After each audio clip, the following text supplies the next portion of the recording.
In this tutorial, we will learn about the features of the application menu. At the top, we have icons that will direct you to other features of the panel.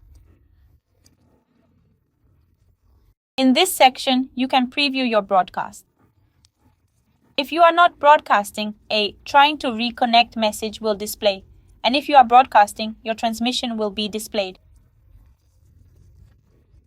On the right side, you can view real-time statistics. By clicking on this button, you will be redirected to a more detailed statistics page. Just below, we have the transmission data. This is the data you will need to enter into your broadcasting software to launch the live feature. Below, we have download links for two popular broadcasting software applications.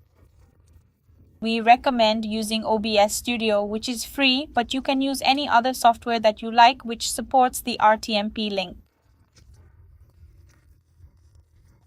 On our YouTube channel, we have multiple tutorials for different software applications to support your setup process. As an example, I will use OBS Studio. To add transmission data, click Setup, then Transmission.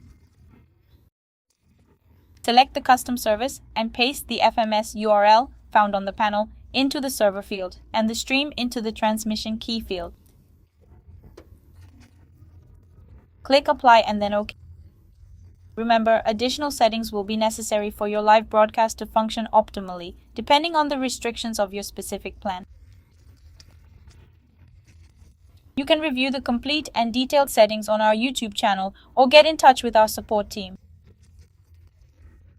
Click Start Broadcast and you can view the live feature on the panel.